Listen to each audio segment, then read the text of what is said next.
People ask me all the time what I miss.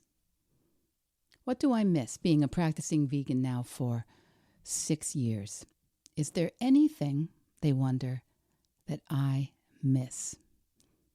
And for years, I've honestly replied, no, there's really nothing I miss. I mean, I've said here before that in the beginning, I missed eggs. But I haven't missed eggs in a long time. But, we were just in France last month for 10 days, traveling in France. We visited Toulouse, Carcassonne, Bordeaux, each of those places for the first time, and then back to Paris. And you know what? I realized that there was something. There is something I kind of miss. And I had to go all the way to France to notice.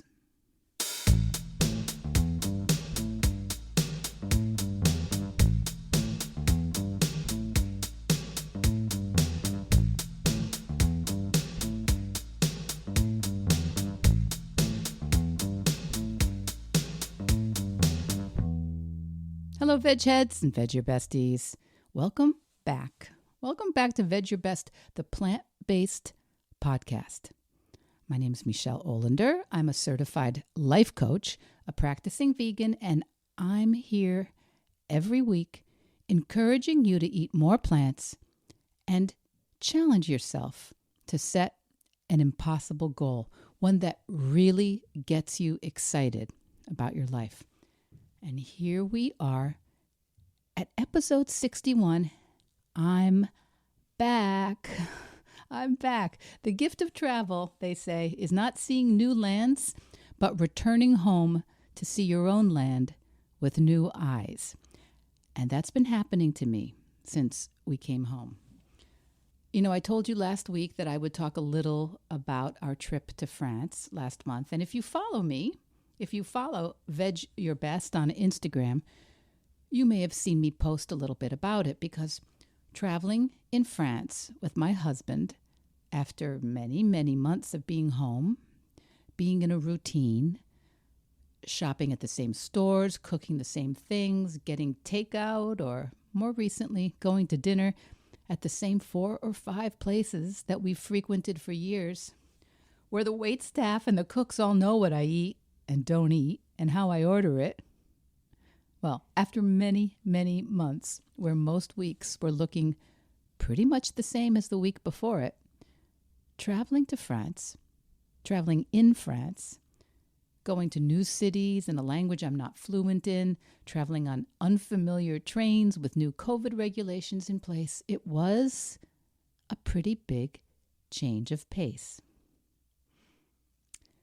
And to be honest, I nearly talked myself out of going and canceling the whole thing. Probably a dozen times or so. I don't think I'm alone. I know a lot of people who have never been all that anxious about travel, have found it daunting after many months. What I'm trying to say is that by living in a much more circumscribed way, close to home, I was completely in my vegan comfort zone for months, which I did not fully appreciate until traveling in France last month. I saw this written on a card in the front of a gift store in Bordeaux. Voyager rend modeste. On voit mieux la place minuscule que l'on occupe dans le monde. Travel makes one modest. You see what a tiny place you occupy in the world. It's a quote from Gustave Flaubert, apparently, but I could not find the citation. So if you know the source of the quote, I'd welcome that information. Travel makes one modest. You see what a tiny place you occupy in the world. And this resonated with me because, now in my day-to-day life at home, I am kind of a professional vegan, something my younger or even my middle-aged self never saw coming. But out in the world, for example, in southwest France, I was faced with all the old thoughts about navigating the world as a vegan. thoughts that I seldom even deal with at home anymore. Things like, well, what if there aren't any options? What if I have to send something back? What if they don't understand me?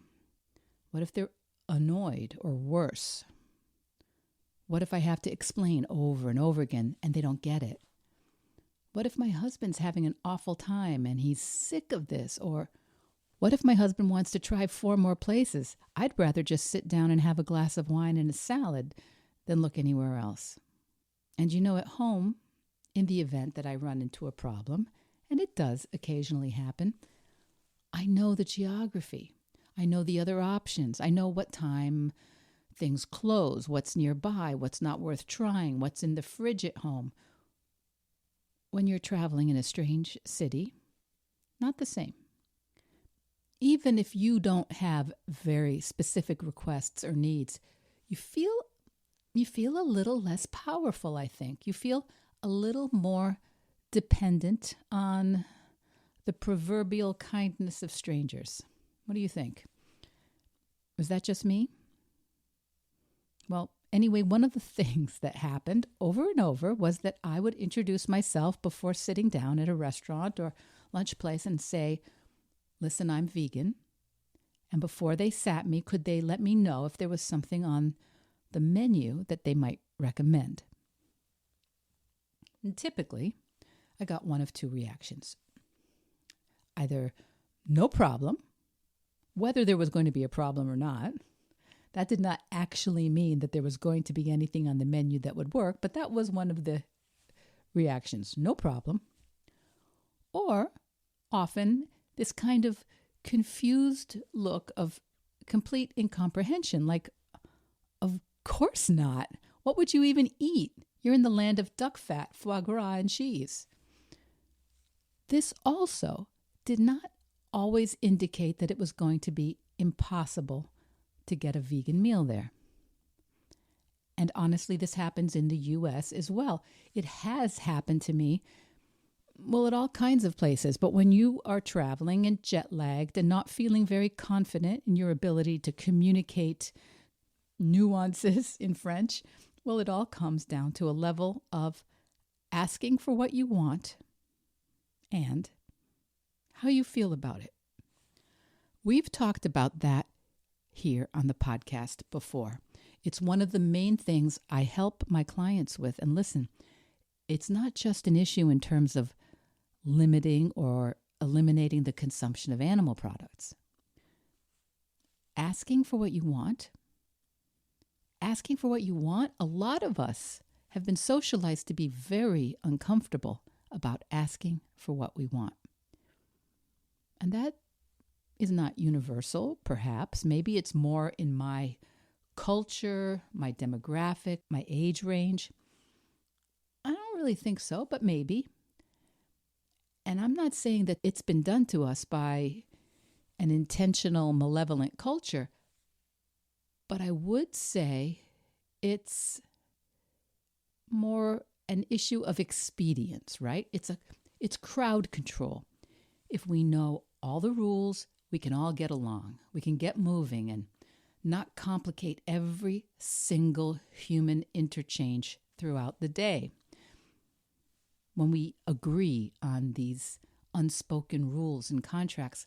Listen, if I didn't have any rules about meals when I was raising my children, rules about when and where and what, my thought is it would have been a continuous negotiation with people of all ages and preferences and responsibility or capability levels. And my guess is most of us would not really want that level of, okay, I'll use the word anarchy in the home. So most of us who raise kids in my culture have a sort of schedule and a sort of a list of approved foods and a list of more disapproved foods and a rough outline, even if not listed or written, a rough outline of where those foods are prepared or stored or consumed. And we sometimes don't even realize that these are rules because they just seem 100% normal or obvious or reasonable. You know, I grew up with parents who had very strong ideas about gratitude for sufficient food. And the cultural understanding was that you ate what you were given and you were grateful for it and you didn't waste it, period. And they had very understandable reasons for those thoughts based on medical advice of the time, as well as having been food insecure as children. Did anyone else out there ever get the response to not liking something at dinner? The response I used to get, I'm not asking you to like it, Michele. I'm telling you to eat it. What's coming up for you guys? What were some of the family or cultural patterns that maybe you experienced that until you joined this wider world, you thought were just pretty much the way it is? Because like travel, leaving home, growing up and setting up your own lives usually involves trying on some different lifestyles or living with people, roommates or partners who look at you like you're from Mars when they find out how your family ate, that you ate salad after the main course, or that you never ate together at a table, or that you always ate at home, never in restaurants, or that you kept kosher and kept separate dishes for meat and dairy, or maybe you put ketchup on everything. Any number of thousands of patterns around food and eating that seem 100% normal and even correct while you're in the middle of it. So, travel for me, regular travel, is one of the things I have prioritized in my life for many years because of what I mentioned at the beginning, that the benefit of travel is not just seeing new lands, but returning home to see your own land with new eyes. And on our vacation, I noticed for the first time in quite a while that asking for what I wanted, asking for vegan meals in unfamiliar restaurants and hotels in unfamiliar cities, I noticed it was tiring. It was fatiguing for me. And I noticed that there is one thing I miss sometimes now that I'm vegan. It's not any food. It's the complete comfort level of being an omnivore in foreign, or foreign to me, places. Because I was once really, really, really an omnivore. There was not much that I would refuse to eat, partially because I ate most anything, and it was the way I was raised. If someone made it for you, you just ate it. It kind of didn't matter whether you liked it. And in an earlier iteration, when I traveled, I just sat down anywhere I was, and if I didn't know what to order, I would just either point at something or ask the server to bring me their best dish or whatever they suggested, because my thought then was, I am a guest in this country. I am a traveler in this region. I should eat what they give me. And that seemed really very easy. It seems in retrospect a very easy way to live. And it's not how I travel anymore. And listen, I'm not demanding anyone cook my way or make me something they don't want to make me.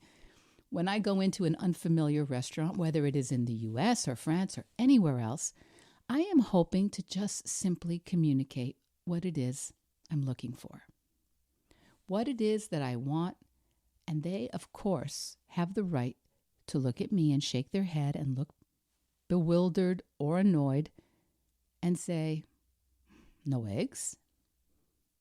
No cream? No duck? What about fish? No?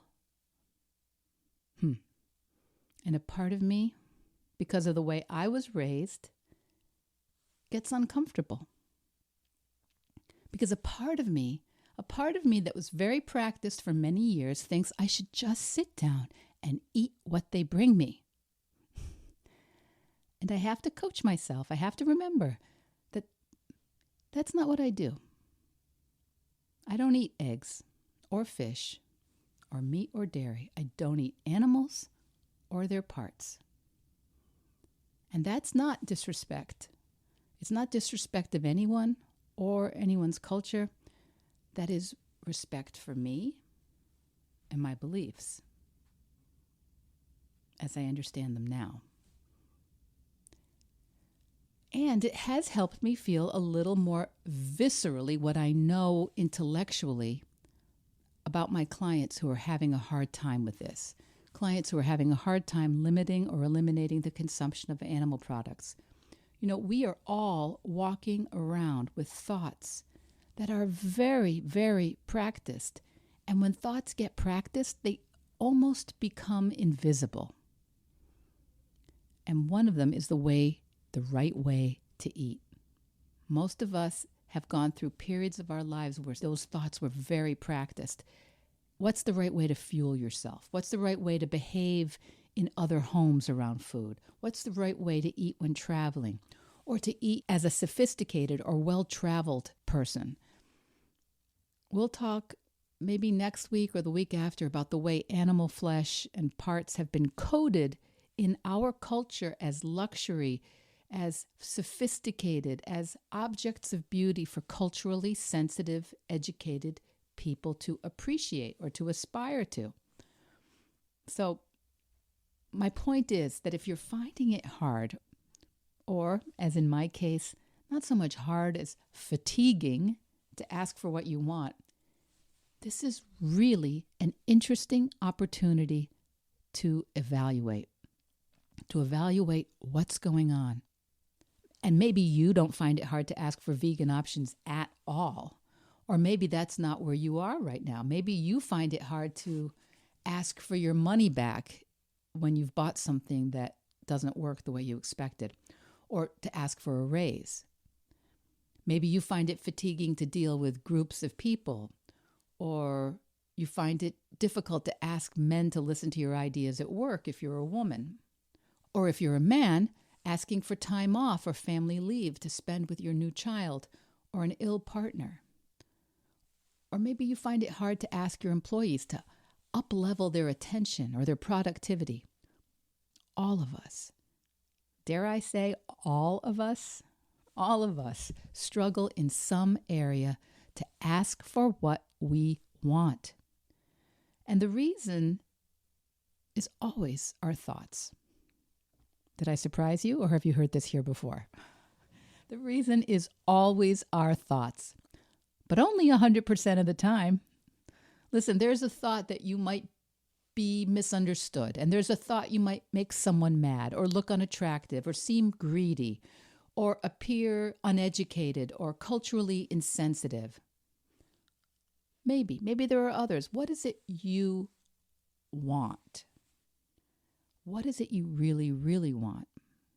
It's always such an important, beautiful thing to explore, and that's another thing for another podcast. But in my case, traveling in the French Southwest, famous for duck and foie gras, I wanted, and as far as I know, I succeeded in eating vegan. But why did I find it fatiguing? Because in addition to asking for what I want, my want of eating vegan, I also had some thoughts. I had thoughts that I didn't want to seem, culturally dismissive or insensitive.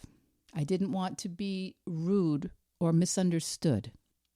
I had a thought that I didn't want to come across as a needy, pushy American. I didn't want people to have thoughts about me. Isn't that great? I was very busy in their thoughts, in a place I cannot control at all. People probably sometimes think all kinds of things about me. And I have the emails and the DMs on Instagram to prove it. And none of those people are from France, as far as I know. People are allowed to think. They're allowed to think anything they want about me. And sometimes they will be right. Sometimes they'll have a very good point. Sometimes they will be kind of right. And sometimes they might be really completely wrong. But when I'm busy in their thoughts, I get tired. When I'm busy wondering if they think I'm asking clearly for the options on the menu, if they think my French is laughable, if they think I'm an idiot American tourist who should just stay home where I can have things the same way instead of traveling. See, I guess you can see when I'm thinking about what they're thinking, it's tiring. It's tiring. And it takes away from me looking to show up in a respectful, kind, polite, thoughtful, intelligent way and asking for what I want. So this was a very good experience. It was illuminating. I'm a traveler asking for what I want at a restaurant, and the owner or the server can say, sure, no problem.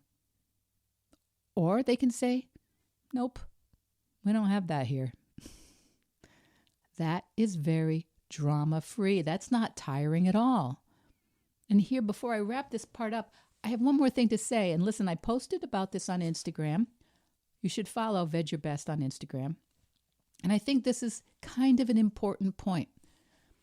I was on this trip always in pretty touristic cities in France, and I was not in rural or very small towns. I was in places which have universities and large numbers of foreign tourists, at least pre-pandemic days, full of foreign workers and students, and the lack of comprehension about veganism with which I was greeted in quite a few places in Carcassonne, Toulouse, and Bordeaux restaurants made me ask myself if, as vegans, we aren't fully identifying ourselves and our preferences. It made me wonder.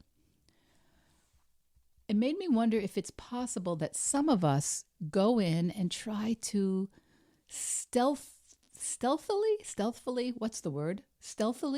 order fries and a salad, and that we don't even ask for the other options that might be possible to avoid the awkwardness of asking. And I'm not judging that. I totally get it. I think you understand. I get it. Or are some of us not even bothering to go in certain places and ask? And I get that too. But I was at one place in Bordeaux where there was nothing on the menu that was on display in the window that seemed vegan. But when the manager popped out to greet us at the door and I asked, he handed me a completely vegan menu. Honestly, if I had not asked, I would have definitely not gone in and gotten a meal there. So as vegans, guys, I am suggesting, and even if you're not fully there yet, I'm suggesting that we identify ourselves a little bit more and to ask for what we want. Let them know. Not just in France, everywhere. Let them know that the vegans are not only coming, we're here. And we're completely comfortable asking for what we want. And we're not asking for a favor. We're clients. We're travelers. We're consumers. We're here to learn. We're here to enjoy the richness of other cultures and histories. And we don't eat animals. Listen, Paris is a completely different place to travel now as a vegan. It's an amazing situation for me. And that Flaubert quotation, travel makes you modest. You see what a tiny place you take up in the world. If you're a fully practicing vegan, maybe it's time to take your veganism on the road where you are still kind of an outlier, where you're still only taking up a tiny place. And maybe for you, that's not Europe yet.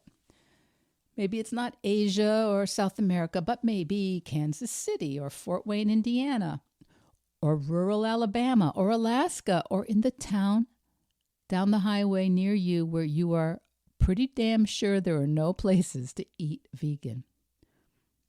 Listen, there's so much to learn and discover out there, and we curtail our lives understandably, we stay in our comfort zones, understandably, but I suggest we get out there and see new things and then come back to see our homes with new eyes. And in the meantime, we're also spreading the message that we are clients looking for places to spend our money and bring our plant-fueled friends and family. And lastly, if you have traveled and found yourself unable or partially unable to eat the way you wanted to, I want to encourage you not to judge yourself, not to be harsh with yourself, which honestly, it's never helpful. Why do we think it is? Why do we think it's helpful to beat ourselves up when we don't succeed at our intentions? I know, I used to do it all the time, but instead of judging, I encourage everyone to evaluate. Evaluate. What happened? What happened that resulted in you eating things you didn't want to eat? Because that's where we can learn a lot.